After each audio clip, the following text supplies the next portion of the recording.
Welcome, everyone, to another edition of Represent NYC on the Manhattan Neighborhood Network. I'm Mark Levine, City Council member representing the 7th District in Northern Manhattan, including parts of the Upper West Side, Morningside Heights, West Harlem, Manhattanville, Hamilton Heights, and Washington Heights. Today, we're talking about a new frontier of transportation for the West Side of Manhattan. Mass transit is the lifeblood of this city, on the rails, on the streets, and increasingly on the water. But New York's new citywide ferry network has left off a giant part of the city, all of the West Side of Manhattan. We're here today to talk about the opportunities and challenges for fixing that. We're going to talk about ferry service up and down the West Side of Manhattan. We're going to talk about Trans-Hudson ferry service from places like the West Harlem Pier to neighboring towns in New Jersey. And to talk about this important topic, I am thrilled that we're joined by an all-star panel of experts, including Karen Imas, Senior Program Director at the Waterfront Alliance, Savona Bailey-McClain, yes, who is the founder and executive director of the West Harlem Art Fund, who's been working on this issue for a decade or more, and Jeffrey LeFrancois, who is the executive director of the Meatpacking Business Improvement District. I am so excited that you've been able to join us today. Karen, give us the big picture. Why is there a compelling case for using our waterways for transportation in New York City? Thanks, Councilmember, for having me here today.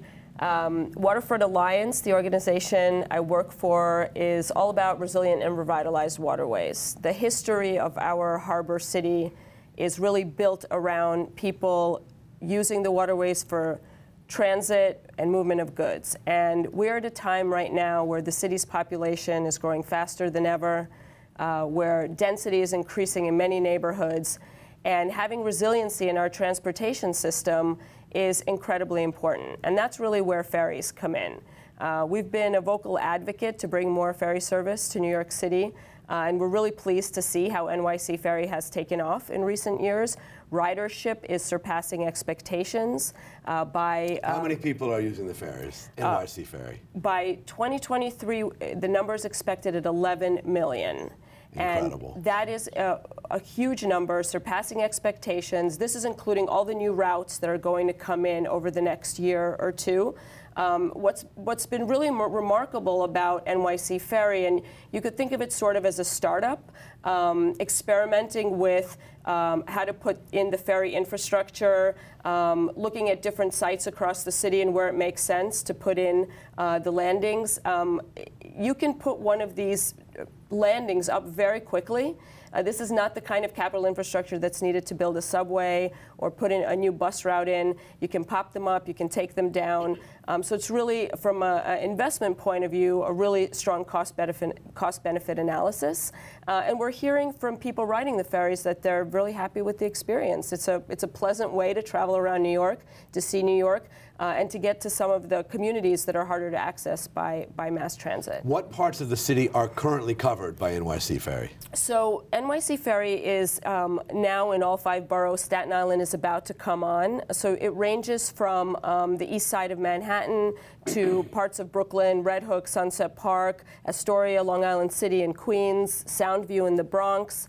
I'm not mentioning all of them, but by 2020, you're going to have service in 5 boroughs. But as you pointed out, the west side of Manhattan still has major gaps. And right.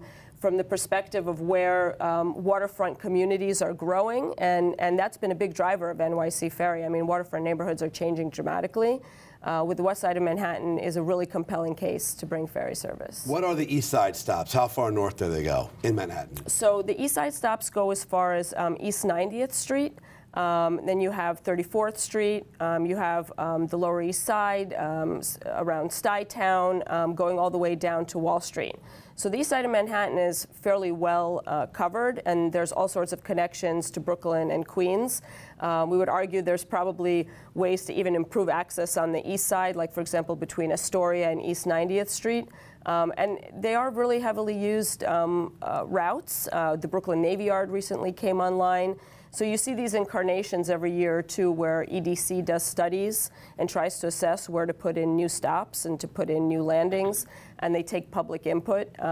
So we've been really pleased as an advocate and have been talking with lawmakers about, putting in new landings where it makes sense. And even in the last incarnation with EDC, we were pushing for West Side access in terms of ferries. We know you are. We haven't won that fight yet, but we will. On it. I will note that, excuse me, East Harlem is still excluded, as are the neighborhoods along the Harlem River. So we have a lot of work to make this a truly citywide or at least borough-wide network.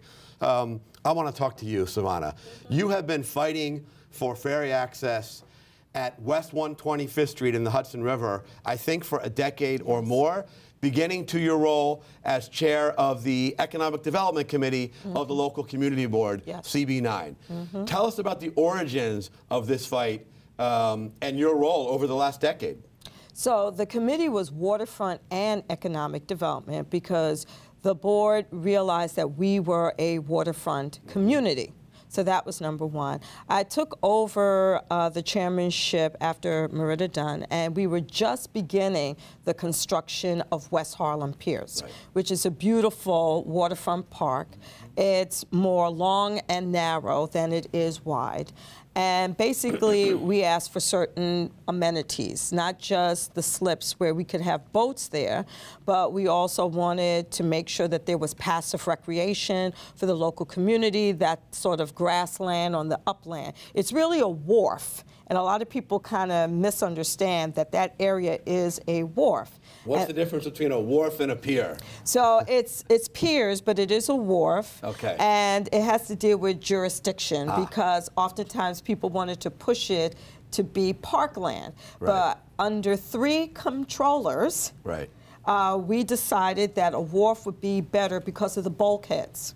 So therefore, in 20 years, you can then deal with shoring up the bulkheads, the life of the area. You don't have to worry about anything falling into the Hudson River. So those were some of the things we did, in addition to working with Army Corps of Engineers, because West Harlem Piers area and Florida are the only 2 areas on the East Coast that has reef balls. These reef balls are at the bottom of the Hudson River to allow algae to form on it to provide food for the fish.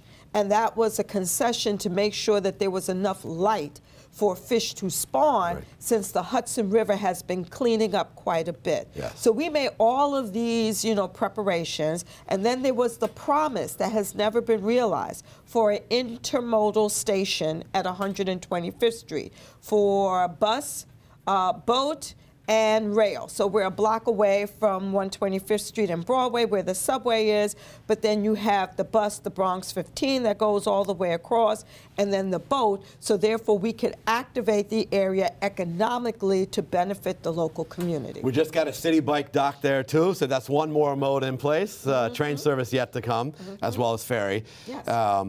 We can't emphasize enough that you've already done the work, the community has already done the work, elected officials have secured money. I believe Congressman Rangel particularly helped secure federal funds. The pier is built. 125th Street has a beautiful pier ready to go with no ferry service touching it. Incredible wasted resource. If I'm not mistaken, your focus has been the cross-Hudson connection to New Jersey. Am I right about that? No, we had a long discussion about that. We found out many years ago that the New Jersey communities cut their own deal.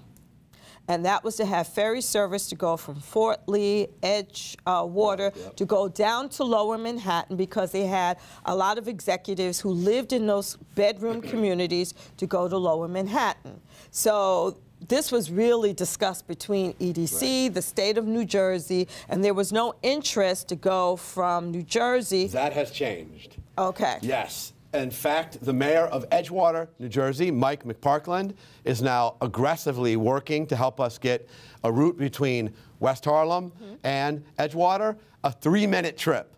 That could replace a car trip that could take an hour or more crossing the George Washington Bridge. So by establishing that cross-Hudson link that could perhaps also have a stop in Weehawken, you could remove hundreds and maybe thousands of cars off the streets of Washington Heights and West Harlem. It's good for commuters who save time. It's good for these communities, low-income communities of color, which have suffered, as you well know, from disproportionate air pollution that's led to high asthma rates. There could be a huge win there in getting cars off the road and allowing commuters to go across the river. Also, as you probably know, there is an economic development opportunity. New Jerseyans could come in and patronize the growing number of restaurants along 12th Avenue and 125th.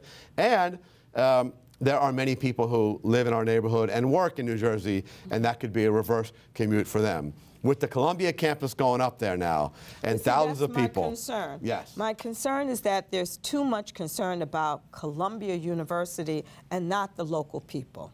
Columbia has won, you know, the rights to build their new campus, and we all understand that they deserve the right to expand and grow. But then the local community surrounding it has received very few benefits from that development, and we want more opportunities to grow on our own and not just be linked to the hip to Columbia. The restaurants, we've lost a number of restaurants because of the building of the campus. Yes. So restaurants is a tough business in New York City. So you need a lot of access to money and space, and we're struggling with that. We also need retail in the area, and that's very, very difficult to do. So we've been advocating for that for a long time, and then helping community residents to gain the skills to do those jobs, like with the Marine Transfer Station, trying to get that developed. Totally agree with you on this fight. We're pushing Columbia hard on hiring locally, on funding transit upgrades, on opening up their space to community events, and supporting local schools where they've made commitments. We're pushing hard on that fight, and you're going to continue to. I want to turn to you, Jeffrey. Sure. Give us the perspective of the Meatpacking District and also of your home community of Hell's Kitchen, and why there's a compelling case for a north-south route along the west side. Absolutely. Thank you for having me here today. Thrilled to do it. The Meatpacking District, community, you know, mostly commercial district on the Lower West Side of Manhattan, a waterfront community, long sort of an industrial commercial area, as a lot of the Lower West Side of Manhattan was. In the past 2 decades, the city has drastically transformed the building landscape in the way that we've rezoned neighborhoods.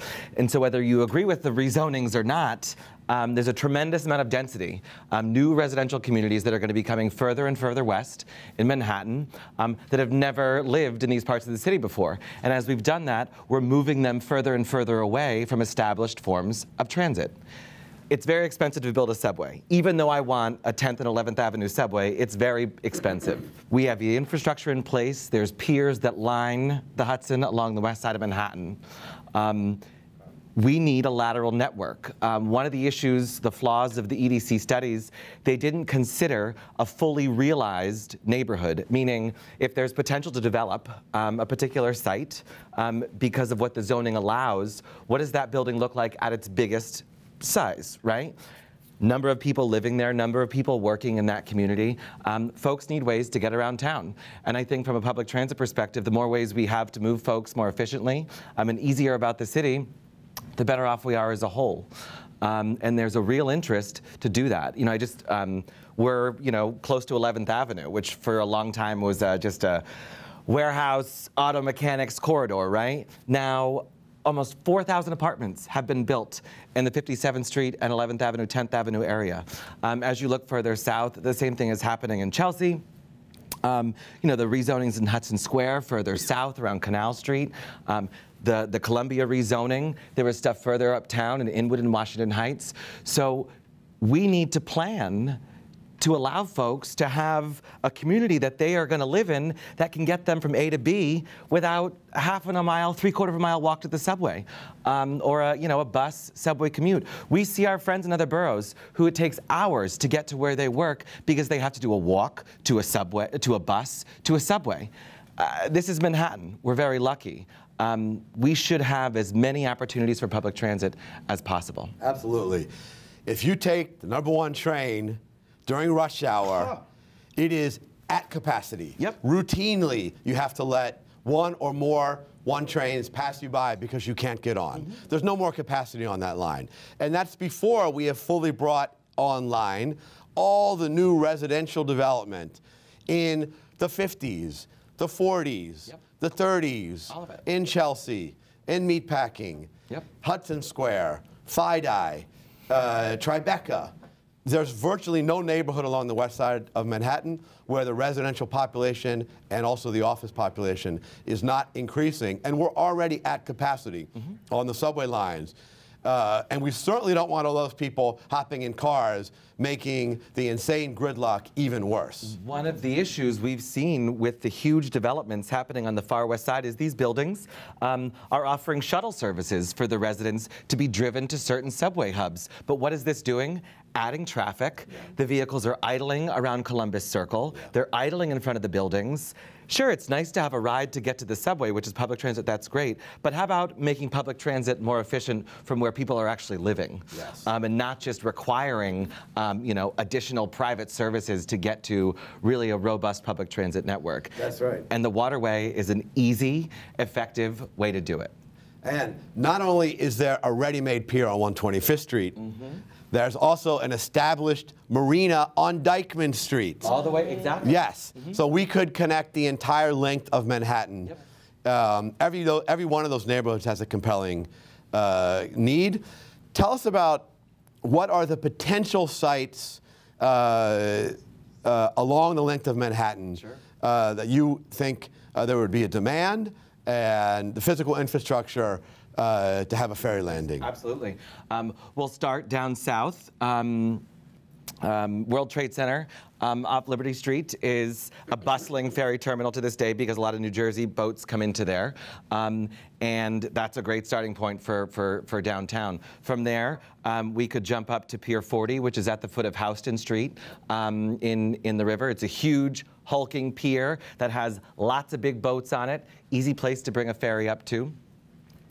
Some folks have looked at Christopher Street. It's a small pier residential community. There's been some change in the building use. It's been considered. We'll see what happens. Pier 57, which is off of 17th Street, serving West Chelsea and Meatpacking, makes a whole lot of sense. It's a very large commercial pier that's going to have an office footprint. It's going to have a public market, a beautiful rooftop park on top of it, and it's also adjacent to a pretty significant commercial area, the Meatpacking District. We estimate we'll have over 30,000 employees in the next 5 years, just in that very small area alone. And then all the residential buildings that are going up in far West Chelsea. From there, jump up to Pier 79 behind the Javits Center and Hudson Yards. No reason not to consider a pier that's already used by folks coming in from New Jersey, New York waterways, all that kind of stuff.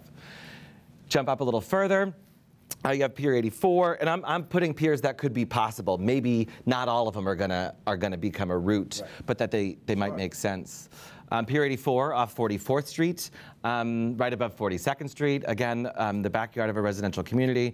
And then a bigger pier, Pier 97 off of 57th Street in the river. As I mentioned, all those new units of housing around 57th Street. And then you have the Riverside South, the Lincoln Towers, all there just to the north of it. And then the commercial corridor east-west along 57th Street. Jump up to the 79th Street Boat Basin, then to 125th Street. As you mentioned, Dyckman. I mean, the already existing infrastructure, which needs a few tweaks in terms of rules and accommodation and what's allowed. And you know, waterways are complicated because we have the Army Corps of Engineers and there's a lot of layers to it. But I am sick of the city telling us no just because we have to go through multiple agencies. There is one legal challenge in the rules around Hudson River Park. Absolutely. That at a few of those locations limit the size of the kind of ferry. Exactly. Explain that. It's a nuance between a water taxi and a water ferry. And the difference is? The taxi is a smaller boat. Meaning 99 or less. Right. The power of the boat is less. It's not as much damage to the, the bulkhead, the pier, all that kind of stuff. Why not consider water taxis as opposed to ferries? If we're going to have, routes with more stops that maybe are more frequent than the rest of the network, why not consider more smaller boats to move folks on a lateral route along the west side. And you could have a hybrid of some larger, heavier duty boats hitting the major stops. Exactly. With local service in the form of a water taxi. You mentioned the one train. Think about how hyper-local the one train is in the middle of Manhattan. It goes 34th, 28th, 23rd, 18th Street, and then 14th Street. We could do something similar and have, express and local stops on the west side in the Hudson River. Absolutely.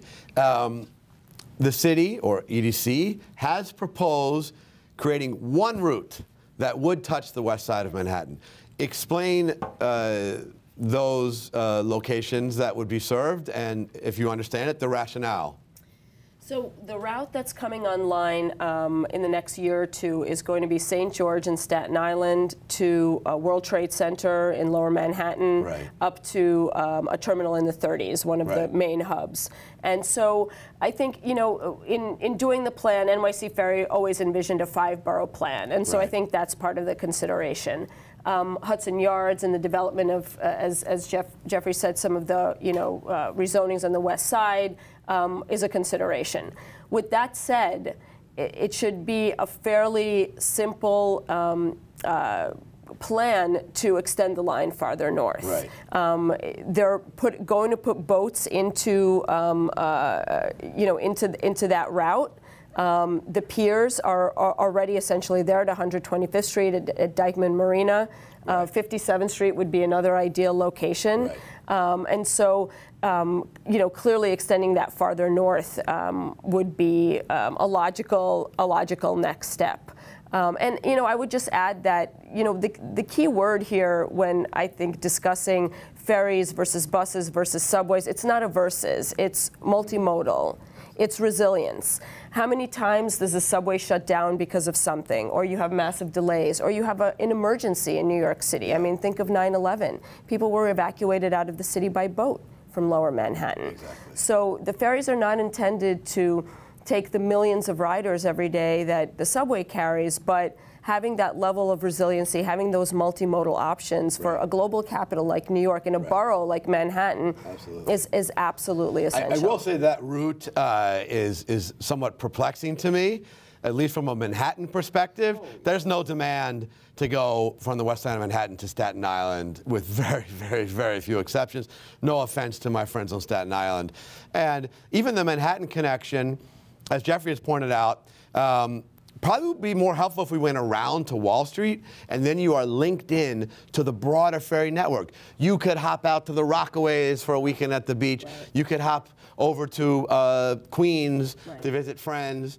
So while any step towards West Side Ferry service is welcome, this would not have been the route that I would have picked. Well, here's what I would say. I think that the system is 3 years old, and what I would hope, and I think what Waterfront Alliance would advocate for, is to assess ridership, assess how these routes are being used. Again, these landings, they're not set in the water, in perpetuity. They can be taken up and put somewhere else, and we would hope that the city's going to assess how people are using this. Obviously, you have the Staten Island Ferry versus this new St. George Landing. I mean, again, we support Staten Islanders having all of this access, but we're going to need to assess these routes. And the city is actually, right now, Department of City Planning is in the process of crafting its next comprehensive waterfront plan for the next 10 years. That is good. Savona, you also created or helped create a kayak landing at 125th Street.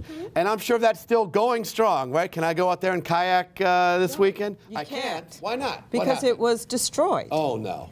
It was destroyed, and it was allowed to When be. was it destroyed? Okay, right after Superstorm Sandy. So I understand that debris came up the Hudson River because of that devastating hurricane. But then the landing, it actually sank. Oh, no. And I found out about it because I had successfully the year prior had people on the Hudson River in kayaks. I was the only person that was able to have a program to get people on the water. Right. And then we approached Parks, who promised that they would fix it, which they didn't. We contacted EDC, who was upset. Right. We contacted the state of New York, which was even more upset. My point is, in neighborhoods of color, we do not get the access that we deserve. The infrastructure comes late. People don't believe in the process, and so they don't participate. So while this all sounds great, how eventually we will get uptown, by the time they do it, a lot of people will be displaced or they won't care. I want this to be comprehensive, not just having infrastructure, not just having landings, but getting communities engaged in the waterfront. We have a high percentage of children of color who do not know how to swim. And for over 50 years under Robert Moses, he blocked access from the waterfront for New Yorkers. Yeah. So now you have a high percentage of people of color who do not swim. You have fishermen, but you don't have swimmers. Which raises drowning risk as well. Right. Yeah. So therefore, you don't have people engaged with the water. Right. So you're always talking around them. You always take care of neighborhoods that have a lot of wealth. By the time they get to us, it's late. That's why I blended art with what I was doing. Right. And in 2014, I convinced a lighting designer to do the H in Harlem, which suspended from the 12th Avenue viaduct. You can see it from New Jersey. It cost 3 times what it was supposed to cost, to $300,000, but it was successful in attracting people. Your work has been inspirational and so impactful culturally and economically. We only have about a minute left. Jeffrey, what do you say to critics who say the ferry loses too much money and we should spend that on other forms of transit? We need to mitigate the terrors that we face every day on our other forms of public transit. So at the same time, we need to continue investing in that. Let's add new. You know, public transit doesn't have to be a profitable enterprise for a city like New York. We need it to keep communities, you know, growing, to keep everybody, make sure we all have access to get about town, whether it's jobs in your community or if you get a job outside of your community. You need to be able to get there in an efficient and affordable manner, and adding to our public transit network does just that. Couldn't agree more. We are subsidizing automobiles in this city to the tunes of billions a year through repaving and all sorts of maintenance of roads and bridges and other structures. Somehow no one is claiming that that's a huge money-losing enterprise. And ask any Long Islander and they'll be shocked to know how much their ticket on the Long Island Railroad is subsidized. Huge subsidies also go to commuter rail. Metro North. Metro North, exactly. Not to mention that we're spending, count them, $11 billion on East Side access to bring the LIRR under Grand Central. I don't know, and no one thinks that's going to be recouped by ticket sales on the LIRR.